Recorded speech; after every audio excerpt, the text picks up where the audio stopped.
وإذ جعلنا البيت مثابة للناس وأمنا واتخذوا من مقام إبراهيم مصلى وعهدنا إلى إبراهيم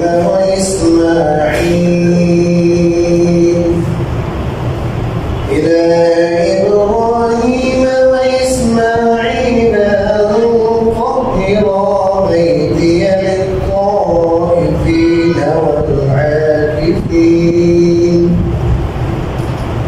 والعاكفين والركع السجود. وإذ قال إبراهيم رب اجعل هذا بلدا آمنا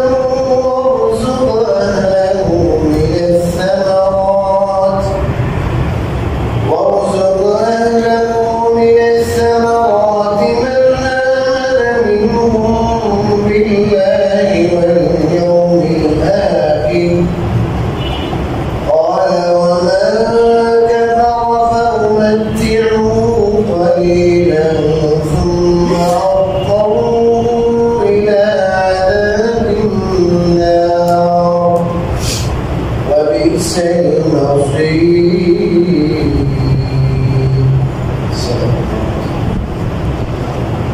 মহারাজা দরবারে আল্লাহ আমাদেরকে প্রতি সপ্তাহের ন্যায় আজও কোরআন কারীমের তাফসীরের মজলিসে মুশাররফ করেছেন। আলহামদুলিল্লাহ। আজ আমি আপনাদের সামনে সূরাতুল বাকারা 125 এবং 126 আয়াত তেলাওয়াত করছি। প্রথমে আমরা 125 আয়াতের তর্জমা জেনে নিই, তারপরে তাফসীর করার পরে যদি সময় থাকে তাহলে আমরা 126 আয়াতের তর্জমা তাফসীর তেলাওয়াতকৃত 125 আয়াতে আল্লাহ বলেন ওয়াইদ জাআলনাল বাইতা মাসাবাতান লিন-নাসি ওয়া আমনা। আর স্মরণ করো ওই সময়ের কথা যখন আমি বাইতুল্লাহকে আল্লাহর ঘরকে করলাম মানুষের সম্মিলন স্থল এবং নিরাপদ স্থল। واتخذوا من مقام إبراهيم مصلى। আর তোমরা মাকাম ইব্রাহিমকে নামাজের স্থান বানাও। وعهدنا إلى إبراهيم। আর আমি ইব্রাহিমকে নির্দেশ দিলাম وإسماعيل এবং ইসমাঈলকেও এই মর্মে যে আন তাহহিরা তোমরা দুজনে পবিত্র করো বাইতিয়া আমার ঘরকে লিত-তাইফিন তাওয়াফকারীদের জন্য والعاكفين আর ইতিকাফকারীদের জন্য والركع السجود এবং রুকু সিজদাকারীদের জন্য।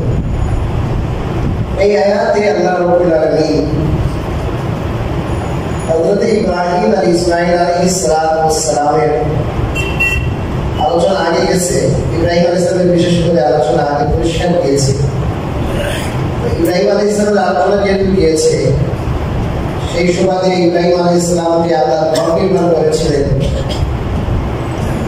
তো সেই ঘর নির্মাণের কাহিনীর সামনে আসতেছে। এই আয়াতে আল্লাহ রাব্বুল আলামিন বলেন যে আমি আমার ঘর বাইত মানে ঘর আল বাইত বিশেষ ঘর। এটা দ্বারা উদ্দেশ্য হলো আল্লাহর ঘর বাইতুল্লাহ। মাসাবাতান লিন-নাস মানুষের জন্য। মাসাবাত মানে ওই জায়গা যে জায়গায় মানুষ বারবার প্রত্যাবর্তন করে। এই জায়গায় যদি মানুষ বারবার প্রত্যাবর্তন করে এটা হলো সম্মিলন স্তর, মানে মানুষের সমাবেশ স্তর। বারবার মানুষ সেখানে আসে। বাইতুল্লাহ একটা সুনির্দিষ্ট জায়গা, ওই জায়গাকে মানুষের বারবার প্রত্যাবর্তন স্তর বানাই না।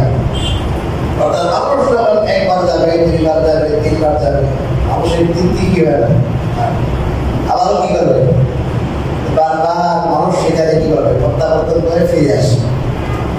এই জন্য এটার নাম মাসাবা, অর্থাৎ এটা মানুষের প্রত্যাবর্তন স্তর অথবা সম্মিলন স্তর। 2 নম্বর কথা বললেন আমনা, আমনা মানে নিরাপদ, অর্থাৎ নিরাপদ স্থান মানে না। মুফাসসিরিন কেরাম লিখেছেন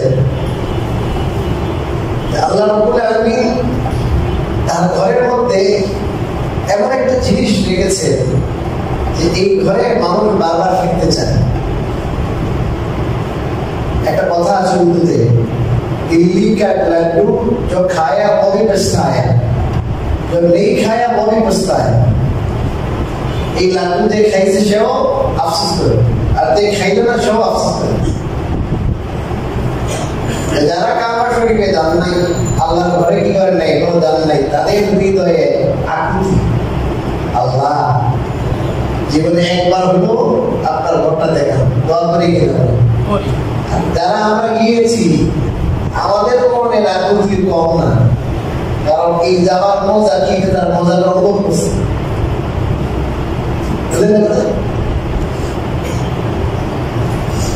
একবার 2বার 3বার যাওয়ার পরে তৃপ্ত হয়, বরং মুফাসসিরিন কেরাম লিখেছেন যারা কাবা শরীফে একবার জিয়ারত করার পরে আবারও যান, বারবার দেখতে মনে চায়, আল্লাহ তৌফিক দান করেন। এটা একটা আলামত, সুনির্দিষ্ট ভাবে বলা যায় না যে আগেরটা আল্লাহ কি করছে, কবুল করছে। মুফাসসিরিনরা লিখছেন এই কাবা শরীফের শৈলী দেখার জন্য এটা কোনো তাজমহল নয়, এটা খুব সুন্দর নির্মাণ করেছে যে এটা একটু দেখতে যাবো, হারকে যাবো এবং দেখি আল্লাহর ঘরটা কালো একটা চাদরে মোড়ানো, ওখানে কিছু সোনা দিয়ে কিছু করে লেখে, কিছু কোরআন কারীমের আয়াত আছে, এগুলো হয়তো ভিডিওর মধ্যে দেখা যায়, ইমেজে আছে। এই আকর্ষণ মানুষ যায় না, তাহলে এখন এই আকর্ষণ রেখেছে সেখানে, এখানে যাওয়ার বারবার মানুষের মধ্যে যায়। ইমাম আবু হানিফা রাহিমাহুল্লাহ তার বাড়ি কুফাতে, এরাকের কুফা নগরী তার বাড়ি। সেই জামানার কথা চিন্তা করে, উট ঘোড়া ছাড়া গাদা ছাড়া কোনো কি ছিল না, বাহন। সেখান থেকে এত বড় ইমাম ওরা কত কাজ, একটা ফল, একটা বিষয়ের আবিষ্কার, এলমুল ফিকহ নিয়মিত আবিষ্কার করলেন ইমাম আবু হানিফা। উনি কিতাবে লিখেছেন 55 বার বছর হচ্ছে। এর হজের পিছনে কারণ আছে, হজের মধ্যে সারা দুনিয়ার ওলামায়ে কেরাম আসেন, মুহাদ্দিসিন আসেন, ফুকাহায়ে কেরাম আসেন, ওনাদের থেকেও আল্লাহর ঘর দেখাও হলো, জিয়ারত হলো, সেই সুবাদে ওনাদের থেকে ইলম হাসিল করা হলো, উদ্দেশ্য ছিল। বারবার হজ করার পর, বারবার উমরা করার পর মন কিন্তু কি হয় না, শান্ত হয় না, তৃপ্ত হয় না। জিতে পারতাম বারবার মনে রাখবেন, এই মানুষের আল্লাহর ঘর জিয়ারত করার পর আর মনে জিয়ারত করার, আর মনে যাওয়ার আগ্রহ থাকে না। বুঝতে হবে যে ইমানের সমস্যা আছে। আল্লাহ তো মনে করেন মাসাবা, এটা এমন ঘর এই করে বারবার যেতে মনে চায়। এবারটা কি করছে, একবার জায়গায় কত কি হয়েছে,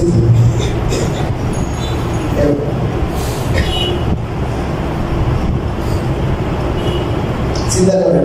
এই জায়গায় ইব্রাহিম আলাইহিস সালাম যখন রেগে যেতেছে, ওনারা বলে আল্লাহ কবি রেগে যেতেছে, কি হতো? হ্যাঁ, আল্লাহ হুকুমে রেগে গেছে। এখানে থাকার কোনো পরিবেশ নেই। এই জায়গায় যাওয়ার জন্য মানুষ লাখ লাখ টাকা খরচ করে কি করতেছে, 7 লাখ টাকা খরচ করে, 8 লাখ টাকা, 6 লাখ টাকা খরচ করে হজে যেতেছে।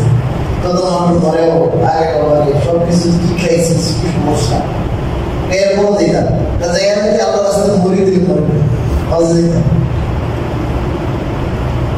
এত টাকা খরচ করে খাওয়া দাওয়ার অসুবিধা, থাকার অসুবিধা, স্বাস্থ্য স্বাস্থ্য ঝুঁকি নিয়েও মানুষ যায়। এটা আল্লাহ রাব্বুল আলামিন এই জায়গার প্রতি মানুষের অন্তরে একটা ভালোবাসা কি করে দিচ্ছে, আল্লাহর করে যে রহমত নাযিল হয়, নূর বর্ষিত হয়। এটা কিন্তু অনেক মানুষের দেখে কাবা শরীফে গেলে কাজ করবেন, আপনি ইবাদত করতে পারেন না পারেন, এই ডাইরেক্ট কাবা শরীফের সামনে যেয়ে বসে থাকবেন, শুধু দেখবেন। কি করবেন? দেখবেন দেখবেন, দেখাটা ইবাদত। আমি যার কাছে একটা পড়েছি, মানে মুফতি হওয়ার জন্য, ওই যে আজকে বললাম তোমাকে, হুজুরের কাছে আত্মাকে হুজুর দিতে ভাইয়া কি করতে হবে, এত ঠিক করতেছি না। ওনার কাছে আমি 6 বছর পড়েছি। ভারতবর্ষ পুরো উপমহাদেশের শ্রেষ্ঠ মুফতি ছিলেন, আমাদের বাংলাদেশের গ্রাম মুফতি ছিলেন মুফতি আজম, মুফতি আব্দুস সালাম রাহিমাহুল্লাহ। চট্টগ্রাম পাকিস্তানে বিপ্লব করাচির প্রধান মুফতি ছিলেন। উনি আসার পরে 20 বছর পর্যন্ত ওই জায়গায় আর কোনো মুফতি পায় নাই পাকিস্তান। ওটা খেয়াল খালি রেখে দিচ্ছে। বাংলাদেশে এত বড় রক্ত জন্মাইছে, বাংলাদেশের মানুষের কদর করে, বাইরের মানুষের কদর করে। রাইস প্রধান বিভাগীয় ইসলামিক আইন গবেষণা অনুষদের প্রধান, উনি আমাকে বলেছেন নিজে, আমরা যখন ওনার কাছে পড়ি কোর্স করি, উনি আমাদের বললেন, আমাকে বলেছেন যে আমি একবার কাবা শরীফের সামনে বসা, তো আমি দেখলাম কাবা শরীফে আগুন লেগে গেছে। ঠিক আছে, আগুন লেগে গেছে।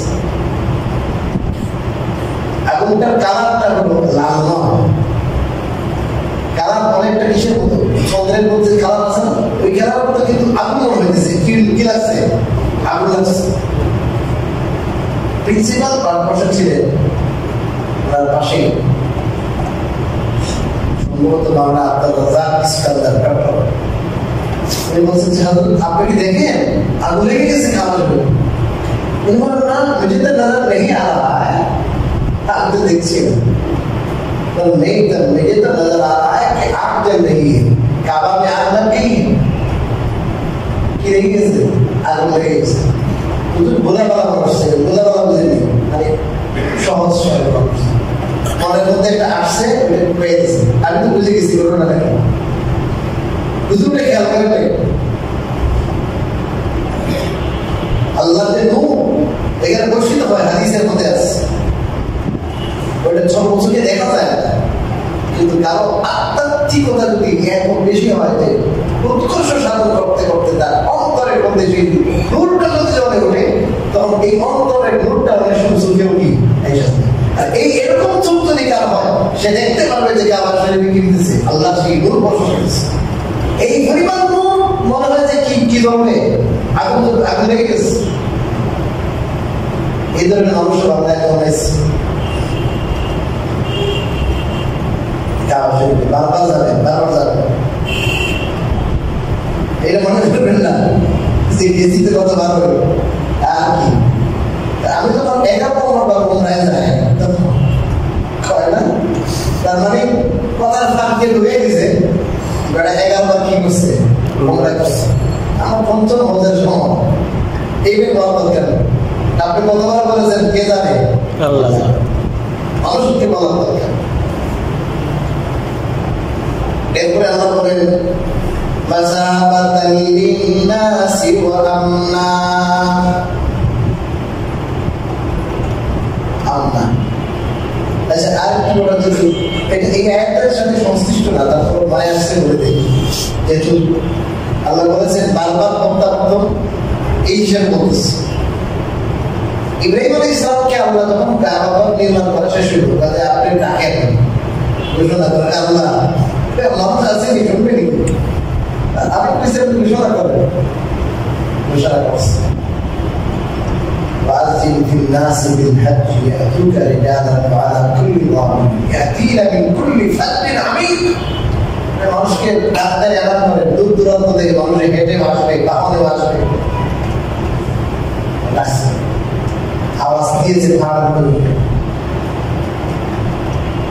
সিঁড়ি লিখেছেন এই আওয়াজ তৎকালীন সারাদিন বিশ্বে যত মানুষ জীবিত ছিল সবার কানে আল্লাহ পৌঁছে গেছে। এমনকি যারা রূহ জগতে, আমরা তখন ছিলাম না, রূহ জগতে ছিলাম, পৃথিবীতে তখন আমরা তখন জন্মাই নাই, আমরা রূহ জগতে ছিলাম, যারা যারা রূহ জগতে ছিল সবার কানে আওয়াজ পৌঁছেছে। যারা লব্বাইক বলেছে তারা কি ওই জায়গায় যাবে। কোনো কোনো মুফাসসিরিন বলেছেন যে যতবার পড়েছে ততবার তারা কি করবে, যে যতবার বাইক আমরা কাবা শরীফকে আল্লাহর ঘরকে আল্লাহ কি বানাইছেন, নিরাপদ স্থল। কি মানা, অর্থ কি দেন, তাফসীর কি? এটা এমন নগরী যেখানে সবাই নিরাপদ, সবাই কি নিরাপদ। একজন দুষ্ট করে ভিতরে চলে গেছে, তারে কায়দা কৌশল করে বের করে, কৌশল করে বের করে হারামের বাইরে আমি তার হাত কায়েম করে। বিশেষ কোনো বাধ্যবাধকতা না থাকলে সাধারণ অবস্থায় হারামের ভিতরে, কাবা শরীফ তো নয়, কাবা শরীফের আশেপাশে কিছু জায়গা আছে আপনারা জানেন, হারামের এরিয়ার ভিতরে মানুষকে হত্যা করা, প্রতিশোধ দেওয়া, হত্যা নেওয়া, মারামারি করা জায়েজ নেই। এমনকি কোনো পশু মারাও জায়েজ নেই, পশু শিকার করাও, পশু নিরাপদ।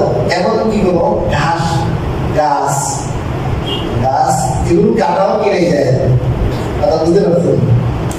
মাসলা আছে, ব্যাখ্যা সাপেক্ষ বিষয়, মোটা মোটা কথা বললাম। সবকিছু নিরাপদ, পশু শিকার করা যাবে না, মানুষেরও মারা যাবে না। আল্লাহ কেমন নিরাপদ বানাইতে পারেন? নিরাপদ নগরী যেখানে আপদ নাই, সবাই নিরাপদ। واتخذوا من مقام إبراهيم مصلى। তিন নম্বর কথা আল্লাহ বললেন, আর তোমরা মাকামে ইব্রাহিমকে মুসল্লা বানাও। মুসল্লা মানে নামাজের স্থান। কাবা শরীফের দরজা ডান দিকে পিছনে, একটু পিছনে এখন স্থাপন করা আছে মাকামে ইব্রাহিম। ইব্রাহিমের পাথর, যেটা কি পাথর, এই পাথরে উঠা ইব্রাহিম আলাইহিস সালাম আল্লাহর ঘর নির্মাণ করেছিলেন। কুদরতিভাবে সেই পাথরে হযরত ইব্রাহিম আলাইহিস সালামের পদচিহ্ন বিদ্যমান আছে। আপনারা দেখেছেন অবশ্যই, পিতলের ভিতরে যে ঘেরাও হয়, ভিতরে দেখবেন পাথর, ওখানে কি আছে, পদচিহ্ন আছে না? আছে। ইব্রাহিম আলাইহিস সালামের সেই স্মৃতিকে কিয়ামত পর্যন্ত ধরে রাখার জন্য তিনি আল্লাহর বন্ধু, আল্লাহর জন্য এত এত পরীক্ষা দিয়েছেন, সবগুলো পরীক্ষায় তিনি শতভাগ উত্তীর্ণ হয়েছেন।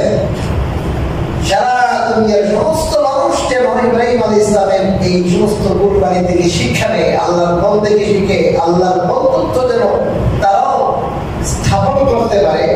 এই জন্য কিয়ামত পর্যন্ত সমস্ত মানুষের জন্য যারা হজ করতে যাবে, উমরা করতে যাবে, এই 2 রাকাত নামাজকে আল্লাহ ওয়াজিব করে দিয়েছে। তওয়াফ করার পরে এই মাকামে ইব্রাহিমের ঠিক পিছনে 2 রাকাত নামাজ পড়া সুন্নাত। ঠিক পিছনে যদি জায়গা না থাকে, বিশেষ করে এখন যে জায়গায় নামাজের জন্য উন্মুক্ত রাখা হয় সেটা হলো ওটার পিছনে মাকাম আছে, মাকামের পরে ওখানে রশি রশি দিয়ে এই করে বন্ধলি দিয়ে রাখে, এর পিছনে জমজমের খুব জায়গা ছিল ওখানে ঠিক পিছনে হওয়াও জরুরি নয়, কারণ হারামের যে কোনো জায়গায় পড়লেই হবে, ওই জায়গায় পড়া ভালো সুন্নাত।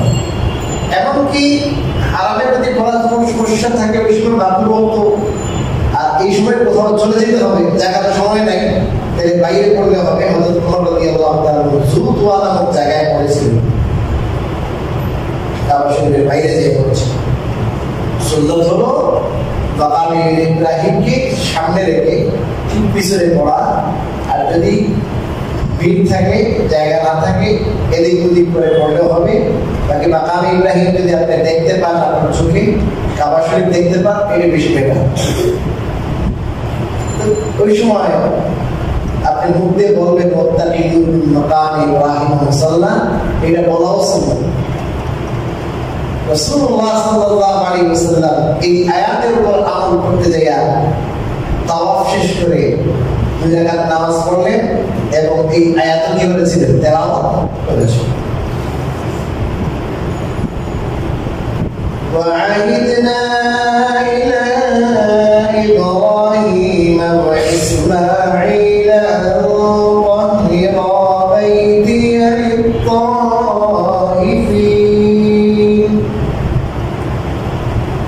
চতুর্থ কথা আল্লাহ বলেন, আমি ইব্রাহিম আর ইসমাইলকে নির্দেশ দিলাম যে তোমরা দুইজনে আমার ঘরকে পবিত্র করো। কাদের জন্য? যারা আমার ঘর তাওয়াফ করবে তাদের জন্য। ওয়াল আকিফিন, আর কাদের জন্য? যারা ইতিকাফ করবে তাদের জন্য। আর কাদের জন্য? রুকুআ সুজুদ, যারা রুকু করবে সিজদা করবে তাদের জন্য।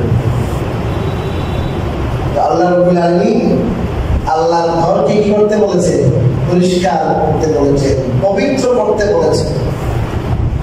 মুফাসসিরিনে কেরাম বলেছেন এই পবিত্রতার মাঝে বাহ্যিক পবিত্রতা যেমন শামিল আছে, ঠিক তদ্রূপভাবে আভ্যন্তরীণ পবিত্রতা, আধ্যাত্মিক পবিত্রতাও অন্তর্ভুক্ত।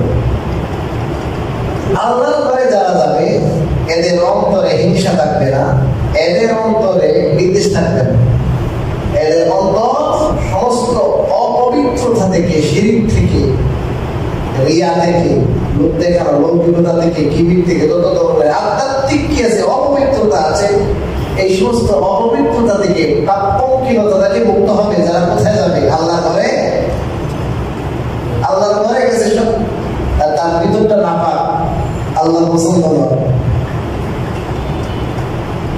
বাহ্যিক পবিত্রতাও আছে, আপনার জামা কাপড় কি থাকে? পাক থাকে, জামা কাপড় পাক থাকে। নামাজে আসছেন, মিসওয়াক করে আসতে হবে, মিসওয়াক করে, ব্রাশ করে, মাঝে দাঁত পরিষ্কার করতে হবে। মিসওয়াক ব্যবহার করার সুন্নাত। পবিত্র হওয়া, পরিচ্ছন্ন হওয়া। আল্লাহর ঘর এই জন্য, আবার মানুষের সম্মিলন স্থল যেখানে মানুষ যাবে এই জন্য জরুরি। এক তো আল্লাহর ঘর, আমি আল্লাহর সামনে দাঁড়াবো এই জন্য, আরেক তো আমি শুধু না, এখানে অনেক মানুষ আসবে এই জন্য। তো পান খাওয়া অভ্যাস, তাদের সাথে আর কি কি খান আপনি, কিন্তু আপনি মসজিদে আসছেন, আপনার মুখে গন্ধ আছে কিনা, দুর্গন্ধ আছে কিনা, এখানে আমি মসজিদে যাবো না, খেয়াল করতে হবে। স্মোকিং করেন, মাকরুহে তাহরিম, জাহান্নামীদের সাদৃশ্য অবলম্বন, আগুন খাওয়া। আপনি বাদ দিতে পারেন না, চেষ্টা করেন, তারপর যদি খান, নামাজের আগে মধ্যে খাবেন না। পবিত্র হইতে হবে, পরিষ্কার হইতে হবে, পরিচ্ছন্ন হতে হবে, দুর্গন্ধ মুক্ত হতে হবে। বাহ্যিক পবিত্রতা আর আভ্যন্তরীণ পবিত্রতা। সেই সাথে আচ্ছা একটা জিনিস খেয়াল করেন, আপনার জামায় যদি ময়লা থাকে, এই ময়লা জামা নিয়ে মসজিদে আসবেন, তো মানুষের কি আল্লাহ দিতেছে ময়লা জামা নিয়ে, টুপিটার ময়লা, জামাটার ময়লা, ঠিকই এই ময়লাটা অপবিত্র নয়, অপরিচ্ছন্ন। কিন্তু মুফাসসিরিনে কেরাম এটাও বলছেন যে হাদিসের মধ্যে আসছে, কোরআনে কারীমের একটি আয়াত আছে, খুযু যিনাতাকুম ইনদা কুল্লি মাসজিদ, প্রত্যেক নামাজের সময় সৌন্দর্য অবলম্বন করা। তার মানে আপনার যে লেবাসটা, যে জামাটা সুন্দর, ওই সুন্দর জামা, সুন্দর লেবাস পরে আসবেন। এই জামা, এই লেবাস পরে আপনি সামাজিক কোনো অনুষ্ঠানে যেতে পারবেন না, আপনাকে মানুষে বলবে কি এটা অপরিষ্কার জামা নিয়ে এসেছি। ওই জামা নিয়ে আপনি নামাজ পড়বেন, আল্লাহর সামনে উপস্থিত হইলেন, এখানে সমস্যা নাই। তা মানুষের সাথে দেখা করবেন, একটু কসমেট বাজার যাবেন, এইটা দিয়ে কিনে দিতাম, আর মসজিদে এসে গেছে, এটা সমস্যা নাই। বুঝতে পারছেন? আপনারা আল্লাহর কাছে ওই এটার থেকে গুরুত্ব বেশি হলো বিতর্কটা। ওরা যখন করে মানুষের ভিতর লাগাম হয়ে যায়। ওনার যে আসল, ওনার যে প্রভাব, এটা প্রথমে পরে কলমে, এই কলমটা লাগাম হয়ে গেছে। পেশাব পায়খানা ইত্যাদি যেমন লাভা, এই ওনার যে কি অপবিত্রতা, এটা এর চেয়ে আরো বড় লাভা। কিন্তু এই জিনিসটা আমরা নিজের জনচুরি কি করতে পারি না, দেখতে পারি না, ওইটা আল্লাহ দেখে। তো মানুষের যে লেবাসটা দেখে, মানুষের যে পোশাকটা দেখে, মানুষের ছোট্ট এই লেবাস পর্যন্ত শেষ, এর ভিতরে কুষ্ঠের ভিতরে বুকের ভিতরে কি আছে এটা মানুষের দেখে না, এটা দেখেন কে? আল্লাহ। মানুষ যেটা দেখে এটাকে পরিষ্কার পরিচ্ছন্ন করার গুরুত্ব আমরা দিই, তাহলে আল্লাহ যেটা দেখেন এটার প্রতি আমাদের গুরুত্ব দেওয়া আর বেশি দরকার না? আল্লাহ কোনটা দেখেন? কথা বলে না, ভিতরে আত্মা, সেই আত্মাটা কি দরকার? পবিত্র। এই জন্য বলেছেন এখানে শুধু বাহ্যিক পবিত্রতা নয়, আভ্যন্তরীণ এবং আধ্যাত্মিক পবিত্রতাও এটার মধ্যে আছে। এটা বাহ্যিক আয়াতের মধ্যে যেটা বলা হয়েছে সেটা হলো ঘরকে কি করা বলেন, কি করা বলেন, পরিষ্কার করা, পরিচ্ছন্ন করা। আল্লাহর ঘরকে, আল্লাহর ঘরকে কি করা, পরিষ্কার করা। আলহামদুলিল্লাহ আপনাদের ব্যবস্থা করেছেন। এই ঘরটা পরিষ্কার পরিচ্ছন্ন করার তো একটা হলো দায়িত্ব হিসাবে কাউকে আপনি নিয়োগ দিলেন, এটা।